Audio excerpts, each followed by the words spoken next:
Quoi? Vache. Je ferai pas ça tous les jours. J'ai mal au dos.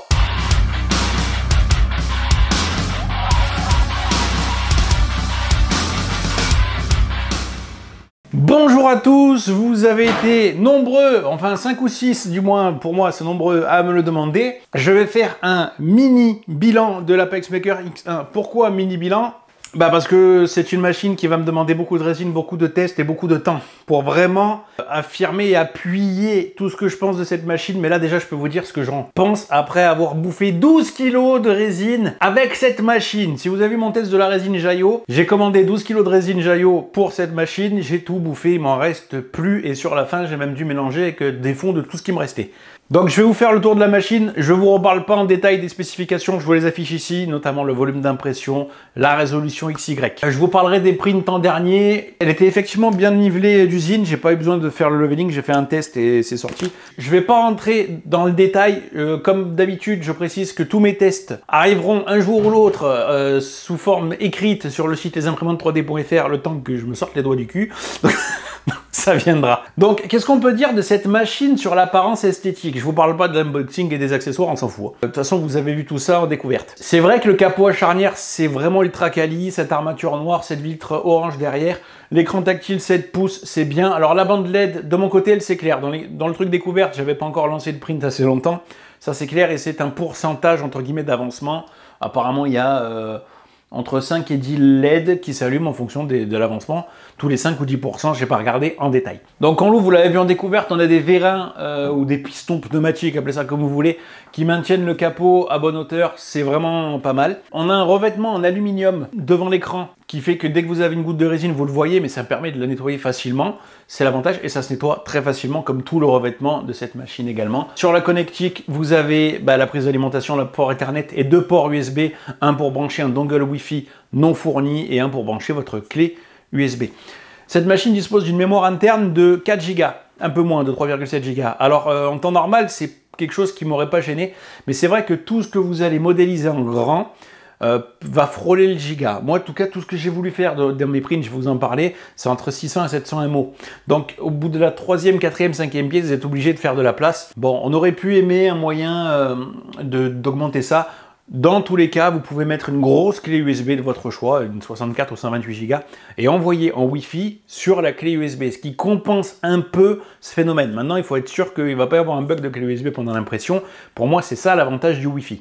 C'est d'éviter qu'on peut avoir une défaillance avec la clé USB, sachant que les grands prints, ça prend beaucoup de résine, et si vous avez un échec, ça coûte cher. On va parler du bac et du plateau que j'ai foutu à côté en commençant par le plateau. Ce que je pourrais reprocher à ce grand plateau, c'est qu'il n'est pas gravé au laser. Il y a une tendance à garder longtemps la résine résiduelle, surtout sur les côtés, et ça sèche très facilement, ça fait que je dois régulièrement le frotter ou le poncer. Bon, le dessus, c'est pas mal. Alors moi qui ai des grandes mains, je vous montre, alors mon exemple est particulier parce que moi je suis un bourrin. Quand vous soutenez votre truc, vous voyez où elle est ma main? Si je veux juste manipuler mon plateau, que je me dis les gants, j'en ai pas besoin, vous pouvez être sûr que je prends la résine qu'il y a dessus sur les mains. Et ça m'est déjà arrivé. Donc mettez les gants, faites pas comme moi, il m'arrive de le faire de temps en temps en pensant que je suis immortel. Et si jamais ça vous arrive, ce qui ne doit pas arriver, lavez-vous bien les mains. Dans mon cas, je le fais d'abord à l'alcool, puis après, je passe du savon. Donc, il se fixe automatiquement avec 2 petites vis qui sont sur le dessus. Pourquoi pas? Bon, ça fait que c'est 2 fois plus long pour l'enlever, ou il vous faut les 2 mains. C'est plus pénible pour moi qui veux filmer en même temps, mais pour quelqu'un d'autre, c'est pas forcément gênant. Ou pour un usage normal, entre guillemets. Dans le bac, vous pouvez mettre jusqu'à 3 à 4 litres. Entre 3,5 et 4 litres à peu près de résine. Le niveau max, d'après moi, c'est à peu près les 2 derniers points là-dessus. Si vous vous arrêtez au-dessus, vous allez avoir des petits soucis. Le bac, il y a quelque chose qui me plaît sur le bac. Donc ce grand bac que je vais pas vous montrer longtemps pour être sûr qu'il n'y ait pas des UV qui viennent dessus, parce que j'ai comme d'habitude pas bien lavé mon film. Ce que vous voyez ici, c'est pour alimenter le chauffage du bac. Alors le chauffage du bac veut dire que c'est un bac chauffant. À première vue, il y aura un système électrique ou électromagnétique, ou appelez comme vous voulez, dedans, et ça va chauffer les parois de votre bac. Et j'y reviendrai plus tard. Point positif, il y a 4 petits pieds ici qui vous permet de poser votre bac où vous voulez sans que le film soit en contact avec le sol. Ça, c'est plutôt bien pensé. Le FEP, vu qu'il m'est arrivé de le changer plusieurs fois, je vous en parlerai aussi plus tard, vous avez qu'un seul cadre. Donc en fait, je m'attendais à une catastrophe et à prendre ma soirée pour changer le FEP. Non, il y a moins de vis que pour le cadre de la Saturn 3 Ultra au final. Et il n'y a qu'une taille de vis. Donc ça m'a rassuré. Par contre, je vais vous montrer. Voilà. Par contre, je me suis fait un gabarit, si on peut appeler ça un gabarit, pour que le film soit bien tendu, parce que le cadre est grand. Si vous voulez pas que votre film soit mal tendu, il faut vraiment mettre quelque chose dessous pour pas que le film s'affaisse pendant que vous vissez. C'est prendre le risque que votre film dure moins longtemps ou soit moins efficace. Un petit mot sur l'interface. Donc c'est joli, hein, l'interface elle est jolie, mais c'est le bordel. Il n'y a rien qui est rangé de façon cohérente. Quand vous imprimez, le temps de chercher pour changer le temps d'exposition, vous passez 3 onglets. Je vais dire ce que je pense, ça n'a pas été fait par des imprimeurs. C'est pas une machine faite par des imprimeurs pour des imprimeurs. C'est une machine faite par une société qui veut faire de l'oseille pour une société qui veut faire de l'oseille. Ouais, d'ailleurs, je sais pas si la majorité des gens qui l'ont acheté, c'est pour faire de l'oseille d'ailleurs. Mais leur intérêt, c'est ça. Après, je sais pas quelle est la marge dessus parce qu'on n'a pas encore de concurrence pour ce prix-là. Donc, mais ça, j'y reviendrai en conclusion. Sur l'interface, il y a plein de choses qui servent à rien, mais vraiment pour le moment qui servent à rien. Après, l'avantage d'une machine en ligne, c'est qu'on pourra mettre des mises à jour. Donc vous avez le stockage intégré, le stockage à distance. Moi, ce qui me déplaît un peu, vous n'avez pas de bouton simple pour nettoyer votre bac. Il faut aller dans l'exposition, faire un test d'exposition de l'écran complet. C'est pas très grave, mais c'est dommage de ne pas y avoir pensé. Les paramètres de machine ne sont pas bien au point. Bon, c'est quelque chose qui sera sans doute amélioré plus tard. Je suis mitigé sur l'interface. Ils se sont pas foulés. Voilà, c'est cette sensation-là que j'ai. Ils se sont pas foulés sur l'interface. Ils n'ont pas cherché à optimiser. Je comparerais ça toujours à la Coolciga que j'ai testé, qui pour le moment n'est pas encore officiellement à la vente en Europe, donc je ne vais pas non plus m'emballer sur la Coolciga. Coolciga, ils l'ont envoyé aux premiers testeurs, ils ont pris les retours des premiers testeurs, ils ont tout fait pour améliorer le produit. Apex Maker, il y a eu des premiers testeurs. Et on a attendu, c'est-à-dire que les premières vidéos tests, c'est arrivé entre septembre et octobre. Les machines sont arrivées chez les clients au mois de mars. Ne faites pas croire que vous ne pouvez pas mettre une mise à jour de firmware en 6 mois, quoi, qui permet d'améliorer un peu plus l'interface. On ne demande pas un changement matériel. Un petit mot sur tous les gadgets de cette machine qui la démarque de la concurrence. Déjà le chauffage. Alors le chauffage, c'est un chauffage de bac. C'est très lent et vous ne pouvez pas vous fier à la température indiquée par la machine. C'est-à-dire que quand il faisait à peu près 16-17 degrés dans mon atelier, pour mettre le bac, ou pour mettre plutôt la résine dans le bac à 22-23 degrés, sans déconner, c'est 2-3 heures. C'est pas une connerie, c'est 2-3 heures pour que toute la résine s'acclimate. Forcément, vous allez avoir le bord de votre bac qui va se chauffer. Avant que ça alimente toute votre résine, à moins de passer votre temps à touiller, mais ça va prendre un moment. Donc c'est mieux que rien. On va dire que c'est mieux que rien, mais c'est pas aussi performant que ce que proposait l'Information GK2 qui chauffait à travers l'écran l'intégralité de votre résine. Là, c'est vraiment sur les côtés. Encore une fois, c'est pas comme si on avait toute la concurrence qui proposait ça. Donc moi, j'utilisais ça pour contrôler ma résine. Et oui, c'est clairement 2-3 heures. La température dedans, faut pas s'y fier. Sur les autres gadgets, la caméra, c'est de la merde. Voilà, je vous dis, la caméra, c'est de la merde. C'est vraiment un truc que vous pouvez faire vous-même. Il n'y a pas d'emplacement safe, d'après moi, pour l'installer. J'ai trop peur que c'est un adhésif pourri. J'ai trop peur que ça tombe un jour ou l'autre. Il faut passer par une application qui vous bombarde de pubs. Et si ça se trouve, qui revend vos données, c'est de la merde. Voilà, je vous le dis, c'est de la merde. Ils se sont pas fait chier. Ils ont fait passer un câble à la carte mère par ici, qu'ils ont fait juste un petit trou pour que vous puissiez alimenter une caméra. Mais c'est pas un truc propriétaire, c'est pas un truc bien foutu, c'est pas un truc logiciel qui leur appartient. C'est la même caméra que vous pouvez acheter vous d'une autre marque sur AliExpress, que vous passez par une application tierce. C'est de la merde. Voilà. La caméra, c'est pourri. C'est un truc qui vous intéresse, faut pas acheter ça. Le purificateur d'air, c'est de la merde aussi. En fait, leur purificateur d'air, c'est un ventilateur qui ne mène nulle part. Il ne mène nulle part. Il n'y a rien. Il n'y a aucune extraction, il n'y a aucune sortie. C'est-à-dire que, je vais vous enlever le bac, je vais vous montrer. Moi, j'ai mis un film à charbon derrière, mais je pense sincèrement que ça ne sert pas à grand-chose. C'est simple. Là, il y a du jeu. Là, il y a le passage. Je suis derrière. C'est-à-dire que c'est même pas un compartiment fermé qui va purifier l'air et stop, c'est juste un ventilateur qui va faire tourner. J'ai pas l'impression que ce soit efficace. Alors si vous utilisez des résines dégueulasses qui sentent mauvais, vous allez morfler. Voilà le filtre à charbon que je croyais qu'il n'existait pas. Il est situé juste devant le ventilateur. Je sais pas si c'est vraiment efficace, je peux pas dire. Par contre vous voyez c'est juste clipsé, le truc est fixé à l'arrache, bon c'est pas... on a vu mieux. Voilà, donc sur le purificateur d'air, je suis plus que mitigé, j'ai pas l'impression que ce soit très efficace. C'est un essai, voilà, ils ont mis un trou, un ventilo, un filtre à charbon. Donc je rappelle que dans le bac, vous pouvez mettre jusqu'à 3,5 ou 4 litres, ou 4 kilos, selon comment vous voulez, de résine dedans.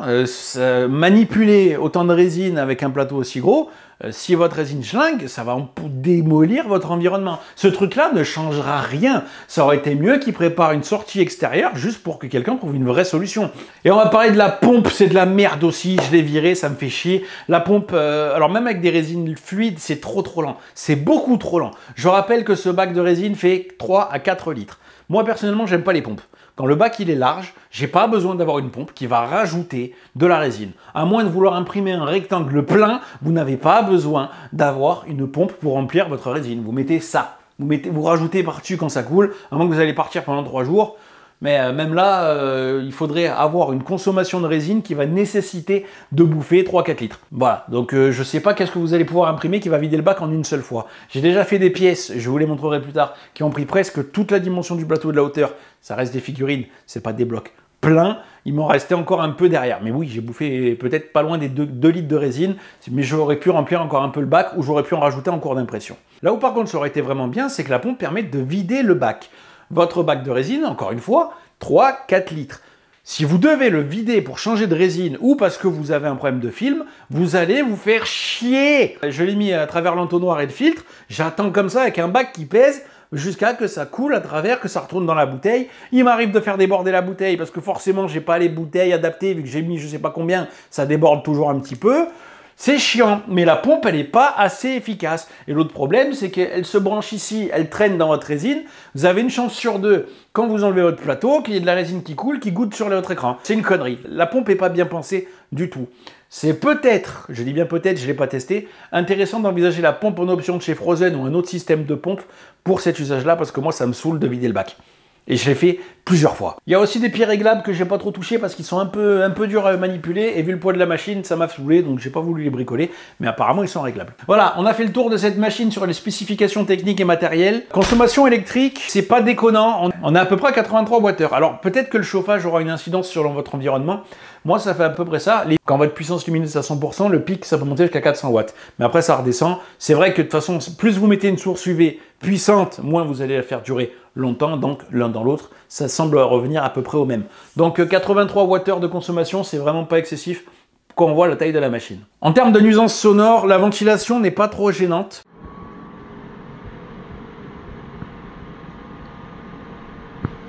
Les mouvements du plateau sont un peu bruyants, entre 53 et 156 décibels. C'est même pas que c'est bruyant, c'est que le bruit est assez agressif.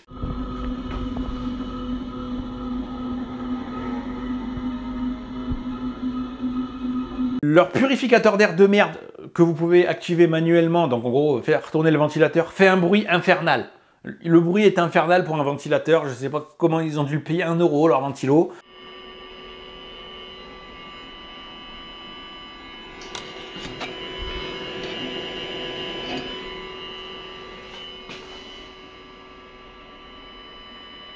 Heureusement que ça sert à rien, comme ça vous culpabilisez pas à l'idée de pas le mettre. C'est dommage de vouloir faire l'imprimante ultime et en fait de rajouter des gadgets de merde. Comme je dis, si vous mettez la super Ferrari à un prix abordable, mais quand vous rentrez dedans avec la clim elle est pas terrible ou que le chauffage il fait froid quand vous allumez le chauffage, c'est pas ça qui va vous empêcher de vous la péter avec votre bagnole et de rouler à la vitesse que vous pouvez rouler. Mais c'est dommage en fait. Vous vous dites ouais j'ai acheté la meilleure voiture, mais par contre je me pèle dedans.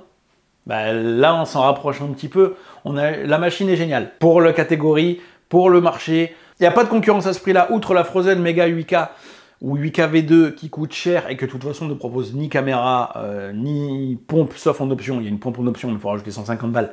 Et les purificateurs d'air sont pas mieux. Et en plus, il y a ces 2 systèmes de double porte. Bon, ça, on aime ou on n'aime pas, mais moi, je trouve que c'est plus une perte de place qu'autre chose. Et en plus, celle-là, elle est un chouïa plus grande. Et la Frozen Mega 8K, alors en tout cas la première génération n'était pas faite pour imprimer vite, celle-là elle est faite pour imprimer vite. Je vais vous parler de la vitesse après. Il y a une bonne volonté et j'ai toujours cette sensation qu'en cours de route ils ont voulu rajouter plus de choses que prévu, mais qu'ils ne sont pas allés au bout, sans doute pour des raisons de coût, ou parce qu'ils se sont dit bah, si on commence à sortir un Kickstarter à 1500 balles et qu'on voit une machine à 2800 €, ça va pas aussi bien se vendre. Et ce qui se tient d'après moi. La pompe et la caméra, est-ce qu'ils vont la repenser dans une version 2 ou pour la version définitive? La caméra, il y a le potentiel. Aujourd'hui, que ce soit chez Frozen, sur les prochaines machines, ou même maintenant les Lego avec le Saturn 4 Ultra, on voit qu'ils ont réussi à mettre une caméra. C'est pas la meilleure caméra du monde, on n'en demande pas tant. Mais un petit trou ici, ou ici, je sais pas où c'est qu'ils peuvent la mettre, ça c'est à eux de voir, mais en tout cas, il y a un compartiment où ils peuvent fixer des choses avec une caméra. ça peut être intéressant. Donc ça serait peut-être à rajouter un jour. Bon, les premiers acheteurs, vous l'avez perdu. Et la pompe, je pense à la Creality Lodge Pro que j'ai reçue. La pompe était éclataxe, elle marchait pas bien du tout. J'avais un modèle de pré-série. Ceux qui ont aujourd'hui la Creality Lodge Pro, ça marche très bien. Enfin, ça marche très bien. Vous irez peut-être plus vite avec une seringue, mais ça reste plus efficace. Voilà, donc mon utilisation, donc j'ai fait pas mal de tests pour essayer de trouver la meilleure puissance UV à utiliser. J'ai testé à 100%, à 80%, à 30%. Bon, vu comme je vous ai dit dans ma vidéo sur la résine Jaillot, j'ai utilisé cette résine-là, c'est de la merde. J'ai pas réussi à trouver de bons compromis. J'avais les mêmes résultats pourris avec les trois. Donc il faudrait que je mette une résine de qualité. Mais mettre une résine de qualité, donc chère, dans un bac de 3 litres, vous faites une erreur et que vous faites un vat clean. Donc si vous nettoyez votre bac avec la fine pellicule, je pense sans déconner que vous bouffez pas loin d'un demi-kilo de résine. Sans déconner. Donc j'ai fait beaucoup de tests de calibration, ils sont là. Bon voilà, tout ça ce sont des XP Finder. Voilà. Et dans le test de la Jaillot, comme je vous en ai parlé, ils sont tous fendus. Mais ça, c'est pas lié à la machine, bien qu'au début, c'est ce que je me suis dit, ça venait que la Jaillot demandait un temps de repos important. Parce que là, même en réduisant la vitesse, il se passait rien. Au bout de, je sais pas, peut-être 1 ou 2 kilos de résine utilisée, principalement en test de calibration, j'ai flingué mon film ACF qui était fourni. À un endroit où j'imprimais pas. Donc j'ai de sacrés doutes sur le fait que je sois responsable.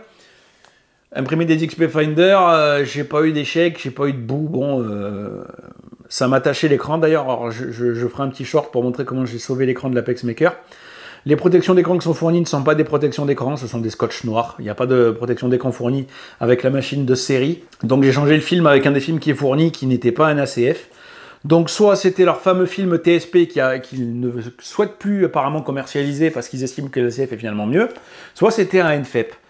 Sauf que tout ce que j'ai mis avec ce nouveau film était dégueulasse. J'ai rien réussi à sortir, même en exposant 10 secondes, en mettant 10 secondes de repos et en baissant la vitesse par 10. J'ai mis la vitesse de machine avec des FEP. J'ai attendu 24 heures pour sortir une petite pièce, elle était ratée. Donc il y avait des problèmes avec ce film et le film collait à l'écran.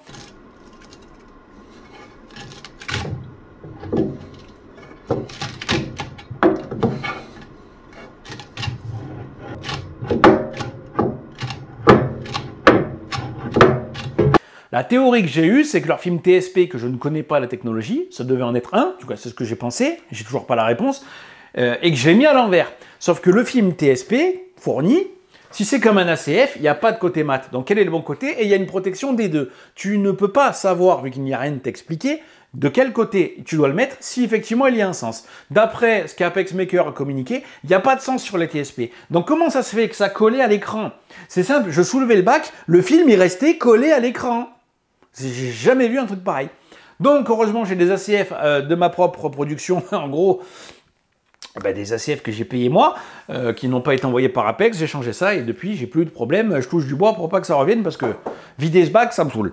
Alors on va parler de la première pièce que j'ai faite, celle-là j'ai fait un primaire parce que ça a été un échec. Alors elle est sortie, donc quelque part je pourrais m'en réjouir, mais les traces de support étaient horribles. Donc j'ai mis, le noir c'est moi, après j'ai mis que du noir, j'ai pas bouché les trous. Si je vous la montre de près, vous pouvez voir quelques imperfections. Je l'ai peinte juste avant de lancer la vidéo. Voilà, donc c'est pour ça que l'odeur me... Moi j'utilise de la peinture pour bagnole, en plus c'est le truc qui sent le plus mauvais, même une fois que c'est peint. Bon, vous voyez de loin, une fois que j'aurai terminé, que j'aurai fait un post-traitement, ce que je ne fais pas d'habitude, j'ai demandé aux copains comment ils faisaient pour poncer les pièces, parce que moi je ne ponce pas mes pièces. Ça en surprend beaucoup quand je dis oui, moi j'imprime beaucoup, je les ponce pas. Voilà, il y en a qui ne montrent pas leur figurine si elle n'est pas poncée, ils estiment que c'est normal d'avoir des imperfections. Moi, je pense pas. Alors là, j'en ai eu. Donc, il n'y a pas mort d'homme. En tout cas, moi, je suis pas habitué. Comme je dis, ça fait un an que je fais des vidéos, plus d'un an que je fais des vidéos sur la résine. Au bout d'un an, je suis en train de chercher comment on va poncer une pièce correctement. Bon, voilà. Sorti en une seule fois, bien entendu. C'était avant que je fasse une chier de test d'XP Finder pour essayer d'optimiser le plus possible. La résine que j'ai utilisée est clairement responsable, je pense, de mes mauvais résultats. Je pense sincèrement, mais je ne vais quand même pas prendre la décision d'utiliser des résines à 30 € le kilo dans cette machine parce que vous remplissez déjà votre bac de 190 à 120 €. Et vous savez que dès que vous allez avoir une erreur, vous allez décoller un morceau, vous perdez 10 balles. 10 balles par clean tank, vos supports coûtent une fortune, ça me fait... Voilà, Donc ça, ce sont les petits, donc les éléments miniatures que j'ai fait pour essayer d'optimiser. C'est ce que je vous ai montré dans le test de la Jaillot, c'est pour ça que je ne vais pas vous montrer les gros plans.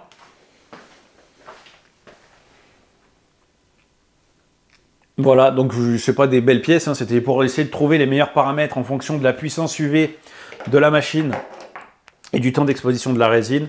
Globalement, avec la résine Jaillot que j'utilisais, c'était quasiment impossible de ne pas avoir de marque de support. Je vais vous montrer ce que j'ai imprimé avec le film TSP de merde. Je vous les montre pas en gros plan, je vous le montre comme ça. Il a raté, vous voyez qu'il y a un morceau qui a explosé, qui n'est pas fini, sorti correctement. C'est pas beau, c'est grasse, il y a des traces de couches, enfin, je sais pas ce qui s'est passé. Lui c'est pareil, il est immonde, enfin voilà. Des bouts de support, des couches décollées, décalées, enfin je berk. Plus la merde. Bon voilà, après j'ai changé le film, j'ai plus de problème. J'ai fait trois petites miniatures, c'était plus pour contrôler l'anti-aliasing et les traces de couches de la machine. Mettez de l'anti-aliasing. Mettez l'anti-aliasing, vous allez voir les traces de couches. Enfin, si vous êtes un chipoteur comme moi, bon, ça je vous les montrerai en gros plan. Ça reste une machine de 46 microns. Donc, c'est pas fait pour faire des miniatures comme là je viens de faire. C'est pas fait pour obtenir les plus petits détails. Ce n'est pas une machine polyvalente. Si vous voulez faire des belles pièces, normalement, il faudra passer par une machine donc avec un écran plus petit, au moins du 35 microns. Si vous voulez faire des grosses pièces, c'est très bien parce que de toute façon, les grosses pièces, vous mettez un peu d'anti-aliasing, vous les mettez loin. Même je dis, même lui, moi de près, je vois qu'il est dégueulasse, mais là, il est dégueulasse parce que je l'ai raté, pas à cause de la machine. Vous ne pouvez pas dire d'ici, vous voyez qu'il est vilain. Voilà, dites-vous que vous mettez ça sur une étagère, il s'est rien passé, quoi. Quand vous faites des grosses pièces, c'est pas grave. Avant de continuer par la suite, je vais parler du test de vitesse, parce que on nous a survendu cette machine comme « Waouh, va super vite et tout !» Alors oui, elle va vite, mais comme les autres. Pas comme les autres récentes. La Tour Eiffel a pris 6h30. C'est plus lent que l'Inicubic M5S. Les mêmes paramètres d'exposition. Une résine standard et les vitesses proposées par défaut par Shitoobox. Je ne les ai pas changées. Et j'ai mis un peu de résine high speed dedans pour être sûr que la Jaillot ne me demande pas d'avoir un temps de repos d'une seconde. Donc c'est exactement les mêmes paramètres que les autres. Pour cette taille-là, il est évident que c'est rapide. Mais moi qui ai eu entre les mains la Coolsega, que la Coolsega c'était une fusée, ou même la Lotmash Pro, ou même la Saturn 3 Ultra, le test de la Tour Eiffel, pour la même dimension, elle prend 5h50. La Mars 4 Ultra, elle prend 5 heures. La M5S Pro, elle prend 6 heures. Donc on est à peu près pareil. Une demi-heure de plus. Bon, vitesse, ça reste bon sans être supérieur aux moyennes tailles et aux petites rapides qu'on a depuis quelques temps. Mais de toute façon, comme je dis, elle n'a pas beaucoup de concurrence, voire elle n'en a pas. Donc une autre pièce que j'ai faite, j'en suis pas ultra content parce qu'il y a des traces de support. Donc celle-là, par contre, je ne l'ai pas poncée, j'ai laissé tel quel parce que vu que je suis pas bien poncé... Voilà, je la montre pas très longtemps parce que YouTube, il démonétise pour rien. Hein. C'est du Bowsette de Ella Hart.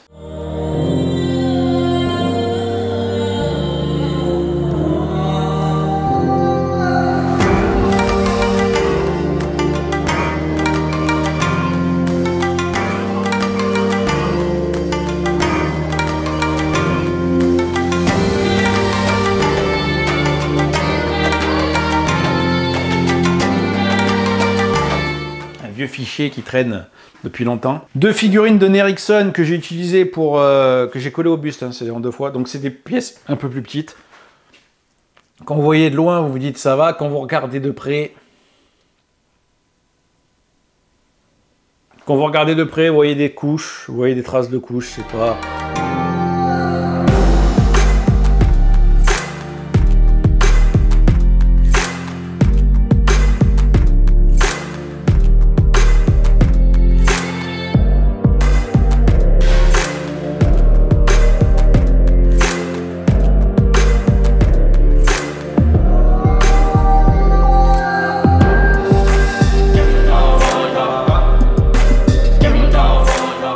C'est pas terrible, donc je recommande clairement d'activer un anti-aliasing. J'ai pas encore réussi à définir lequel était le meilleur. Comme je vous ai dit, c'est dommage d'utiliser cette machine, de consommer autant de résine pour des tests. Fait un peu yesh.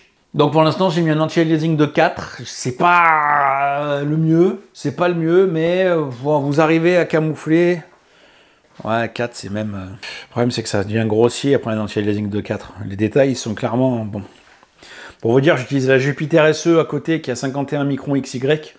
De résolution, j'ai l'impression que la Jupiter c'est plus beau. Mais connaissant les goûts, sur toutes leurs machines ils mettent un algorithme d'anti-aliasing. Ça m'étonnerait pas connaissant la marque. Et je pense que Frozen font pareil. Et le mastodonte qui m'a pris peut-être 5 kg de résine, on va essayer de pas le casser, ça serait dommage.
Donc il pèse un âne mort, et je vous rappelle que quand une pièce sort, elle est remplie de support.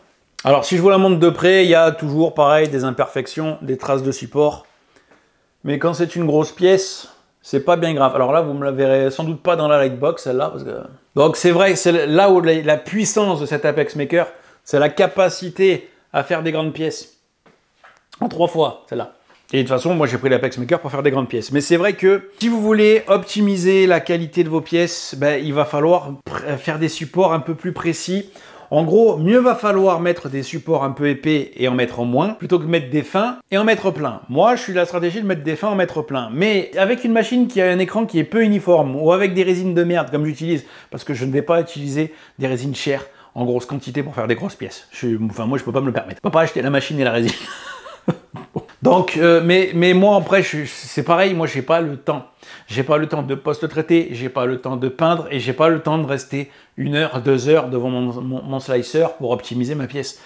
C'est pour ça que je vais pas utiliser énormément cette machine. Elle aura un projet, un délire, de temps en temps, quand j'aurai rien à tester, que j'aurai tout qui est fait, je fais bon bah écoute, là j'ai 3-4 kg de résine, je vais imprimer un truc. Mais là pour vous dire, tout ce qu'il y a sur cette table, c'est 12 kg de résine. Il y en a 3 kg dans la poubelle, parce qu'il y a des supports qui sont partis, il y a eu des tests, il y a eu des échecs. Mais sans déconner, ouais, il y a au moins plus de 8 kg d'utile ici. Donc si vous êtes comme je dis, si là j'avais acheté une résine à 30 €, j'aurais foutu 350 € de test. Pour sortir au final 3 grandes pièces. Alors, le Dragon, c'est 3 plateaux, donc on va dire 5 grandes pièces. Mais ouais, une grande pièce, ça frôle déjà 1 kg, d'après les estimations Slicer, donc vous pouvez compter plus. Les petites pièces, il y a dû en avoir 2-3 kg. Et les échecs, ouais, il y a 8 kg, c'est sûr. Il y a 8 kg d'utile là-dedans. D'ailleurs, si je pèse le Dragon, ça serait intéressant que je le pèse. Ben, je vais le faire d'ailleurs. Ma balance à pas de pile, je vous affiche ici le poids net du Dragon. Globalement, qu'est-ce que je pense de cette machine? Ben, je peux pas dire que j'en suis pas content parce qu'elle a pas de concurrent. Et moi, en plus, ceux qui l'ont acheté en Kickstarter, je pense pas que ce soit un mauvais plan. Après, on s'est peut-être attendu à mieux parce qu'on nous a vendu mieux. Et je vais même m'en prendre à certains influenceurs qui... Bon, j'aurais reçu au mois de novembre, je vous l'aurais peut-être survendu parce que c'est pareil, la machine arrive, on veut vite en parler. On n'a pas le temps d'en faire un grand test. On fait 3 pièces avec, au bout de 3 pièces, on en est content parce qu'on ne s'attendait pas à grand chose. Puis on se dit c'est de la pré-série, ça va peut-être être amélioré. Voilà, la vitesse, elle est cohérente. Elle n'est pas incroyable, mais elle est cohérente pour une machine de 2024. Quoique, ce qui est en train de se passer avec les autres machines, je pense qu'on est en train de perdre notre vitesse. J'en parlerai plus prochainement, mais les marques sont plus en train de faire un downgrade, entre guillemets, de leur nouveau modèle. C'est-à-dire qu'ils vont les faire moins chers, mais ils vont virer les ACF, ils vont virer ce qui permettait d'aller vite. Parce que l'ACF a été énormément décrié, mais moi, si je veux une machine comme ça, ou une Jupiter ou quoi, laissez-moi l'ACF. Et les grandes machines, je veux un ACF. Je veux, au-delà de la vitesse, l'ACF permet d'optimiser les chances de décollement sans échec. C'est plus ça que je regarde parce que je veux bien m'asseoir un petit peu sur la qualité sur une grande machine. Franchement, je veux bien m'asseoir un peu sur la qualité. Sur une machine comme la Mars 4 Ultra, non, parce que c'est une petite machine, le but c'est d'avoir des petits détails. Là, je m'en bats les steaks des détails. Je veux une grande pièce qu'on va regarder de l'autre côté du jardin. Voilà, donc cette machine, bon, j'en suis content. Les gadgets, c'est de la merde. Globalement, la pompe et la caméra sont inutiles. Le purificateur d'air, c'est pas terrible. L'interface est à corriger. Mais c'est un bon volume d'impression, le plateau est pratique, le baquet est pratique, la machine est belle, le revêtement en aluminium, tout le revêtement ici, l'écran 7 pouces capacitif, la fixation du bac, j'en ai pas parlé, mais elle est pratique, les vis, vous pouvez pas les perdre. Donc voilà, donc c'est un mini bilan, vu ce que boit cette résine, si je vous fais un bilan, ça sera fin 2024 les gars. Et quand je dis que ça sera fin 2024, c'est mi-2025. Me connaissant. Quand j'aurai plus de machine à tester, qu'il me restera de la résine, je me remettrai dessus. Mais là, je vais la poser gentiment, je vais la ranger, je vais la débrancher, parce que c'est une machine qui consomme trop. Voilà, j'ai bouffé en une semaine. En une semaine, hein. Parce que l'avantage, c'est qu'elle va vite aussi. Mais en une semaine, 12 kg de résine. 12 kg de résine pour imprimer 6 plateaux. 6 plateaux, bon, un plateau, vous sortez 1 kg. Sortez 1 kg de résine minimum, sans compter les échecs, les tests, etc. Les films ACF coûtent cher, vous en avez pour 50 balles facilement. La marque ne devrait pas s'arrêter là, elle a commencé à distribuer l'Apex Mini. Donc peut-être qu'on aura une Apex Maker X1 Pro, X1 Plus prochainement. Alors le problème, c'est que je vous dis la vérité, moi à titre personnel, elle était en Kickstarter à un prix avantageux, forcément c'est le bénéfice d'un Kickstarter. Je pense que maintenant que la marque est installée, si on a une nouvelle version de l'Apex Maker, ça ne sera pas un prix Kickstarter. Et j'ai la barrière mentale des 4 chiffres, moi quand j'achète une imprimante. Hein. Au-delà de 999 €, je ne peux pas l'acheter, je ne peux pas m'y résoudre. Bien entendu, si j'ai la chance d'avoir un exemplaire de test, oui, je dirais pas non. J'ai pas les couilles de... Le prix de toutes les imprimantes résine commence à diminuer. Vous avez le haut de gamme d'Anycubic qui est de chez Lego pour moins de 500 balles. Check Reality pareil. Il n'y a que Frozen qui augmente ses tarifs. Bon, ça c'est une machine hors catégorie. Donc à la rigueur, le prix me dérange moins de cette machine. Mais je pourrais pas le faire. Enfin moi je m'y résoudrais pas. C'est pas une question de nombre d'abonnés, c'est pas une question de salaire, c'est pas une question de quoi, c'est une question de barrière mentale et le fait que j'ai déjà la X1. Donc rajouter du prix pour en avoir une, genre je dis pas une... Augmenter la capacité de cette machine, je m'en servirai pas. C'est suffisamment gros, j'ai pas besoin de plus gros. Maintenant c'est sûr et certain, qu'est-ce qui pourrait améliorer à part les gadgets à la con? L'interface, il faut le mettre dans des mises à jour. La caméra, il pourra améliorer la caméra, mais est-ce que je changerai ma machine pour une caméra? Non. Améliorer la pompe, est-ce que je changerai ma machine pour une pompe? Non. Je préfère encore acheter une pompe en option.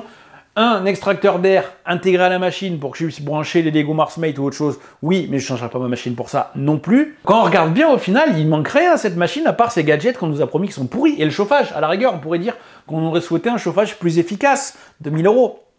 Après, combien ça coûte le chauffage, un chauffage très efficace comme celui de la GK2, j'en ai aucune idée. Donc je sais pas. À la rigueur, voilà, c'est les 4 points qu'on pourrait améliorer pour que ce soit l'imprimante ultime. Et bien entendu, le niveau de détail. Si, effectivement, comme certains prétendent, Apex Maker, c'est la marque qui fournissait les écrans et qui les produisent, oh, ça devrait être peut-être les premiers à nous proposer un écran avec une meilleure résolution. 35 microns. Un 35 microns de cette taille-là, ça suffit. On ne demande pas un 28, un 12, un 14, un 19, 35 microns. 35, 33, 33, 35 microns, topé là. Et à la rigueur, le bac, un petit bac verseur pour vider plus facilement. Mais si la pompe est efficace et qu'on n'est pas obligé de sortir le bac de son environnement, sauf pour changer le film, bac verseur, au final, je m'en fous. Mais là, la pompe, elle sert à rien. Et ce qui me surprend le plus, c'est que ça les choque pas. Moi, en fait, c'est ça qui m'énerve dans ces entreprises. Ils l'ont testé, leur pompe. Ils vont pas nous dire qu'ils l'ont pas testé. Ils ont vu que c'était de la merde. Pourquoi ils l'ont laissé? Les Chinois, c'est pas possible. Quand c'est que les Japonais, ils font des imprimantes de résine. Les mecs te produisent un truc, le gars, il arrive, le superviseur. Alors la pompe, c'est de la merde, c'est pas grave. Et la caméra, c'est de la merde, c'est pas grave. Purificateur d'air, ils font chier les Européens, de toute façon, ils ont peur de crever, eux. Ouais, t'as raison. L'Asie, la pollution de leurs machines, ils s'en foutent. Dans leur grande ville, il suffit qu'ils boivent un café, ils ont le cancer. Mais ils y survivent. Voilà, on a du Wi-Fi, on a l'Ethernet, on a la prise d'alimentation, l'ergonomie est pas vilaine. Le prix que j'ai pu l'avoir en Kickstarter, j'en suis satisfait. Je regrette vraiment pas. Vraiment, je regrette pas. Je sais que je m'en servirai pas beaucoup pour des raisons d'économie de résine. Maintenant, vous me dites, tiens, il y a une marque de résine qui te fournit à vie. Ouais, je m'en sers. Et voilà, 12 kilos en une semaine. Hein. Et encore, moi je vous ai dit, si vous avez vu la vidéo de la résine Jayo, je l'ai pris sur AliExpress à 100 balles. Quelqu'un qui met une résine qui paye entre 30 et 40 € le kilo, non les gars. 400 € par semaine, si vous la faites tourner le mois entier, vous en avez pour 1200 balles. Alors après, quelqu'un qui a une activité commerciale qui va rentabiliser le coût de ses figurines, pourquoi pas. Mais c'est pareil, enfin, moi j'ai cette contrainte du temps. J'ai pas le temps de post-traiter, j'ai pas le temps de peindre, en plus de pas être bon. Et j'ai pas le temps de préparer mes pièces en détail pour pas avoir à trop les travailler. Donc dans tous les cas, je suis un peu niqué, quoi. Voilà, je pense avoir tout dit sur cet Apex Maker X1. On n'est pas là pour regarder la qualité d'impression, c'est pour ça que je vous ai pas mis les gros plans des benchmarks. Ce que je peux vous dire, c'est que c'est pas terrible. Voilà, j'ai préféré ceux de la Jupiter SE à côté. J'ai triché sur l'anti-aliasing, mais j'ai pas utilisé les mêmes résines que les autres. J'ai fait des mélanges de résines. J'ai pas encore trouvé les meilleurs paramètres d'utilisation, principalement par rapport à la puissance de l'écran qu'on peut régler. Donc j'essaye de tricher là-dessus. Non, c'est pas beau. Bon, mais si vous faites des grandes pièces, c'est pas très important. En tout cas, vous y serez pas trop sensible. Merci à tous d'avoir suivi cette vidéo. Je vous laisse avec le bêtisier. Ciao, à la prochaine. Casse-toi la poubelle. J'ai commandé 12 kg de résine de la... 12 kg de résine. Et il a une tendance à attirer des revêtements... Ah oui, il veut pas y aller là. Non, c'est juste que vous... Ah bah oui, il veut pas y aller parce que j'ai mis le... Bah, je vais pas le remettre. En fait... il y a le ventilo. Ici. Ah, oh, et merde! Bon, j'ai rien cassé. Je vais quand même vérifier que je filme. Ouais, c'est le genre de truc. Mais au moins ça, par contre, j'ai touché le bac, il est plein de... Un petit mot sur le chauffage, parce qu'il n'y a pas grand-chose à dire. Avant de parler de chauffage. J'en ai pas parlé. Dans le cut. Je l'ai mis sur mon machin. Je vais vous parler un peu de mon utilisation. Non, pas du tout. Je vais aérer parce que ça sent trop mauvais. Attends, je prends l'air 5 minutes. Alors, c'est même pas la résine qui pue, c'est les figurines que j'ai peintes. J'ai peint des figurines en urgence, ça sent pas bon. Les pics de chauffage sont quand même assez vieux. Les pics de chauffage. Et bon, on coupe, on reprend tout sur le purificateur d'air. Il n'y a pas de concurrence à ce prix-là, autre la Frozen Mega 8KS. Outre la... Oh putain. crois que sur toutes leurs machines, ils mettent un je vais aller chercher la balance. Je vais peser. De toute façon, le poids du dragon, c'est le poids de la résine bouffée. Hein. Alors attends, parce que je crois que le truc, il a pas de pile. Il a pas de pile. Bon, bah, je le pèse pas. Je vous mets le poids du dragon en bas dans la description. En bas dans le... J'espère que la marque... Bah non, d'ailleurs, j'espère, je suis quasi sûr. La marque ne devrait pas s'arrêter là, vu qu'elle a commencé à distribuer l'Apex Mini. Donc peut-être qu'on aura une Apex Maker X1 Pro, X1 Plus prochainement. Alors le problème, c'est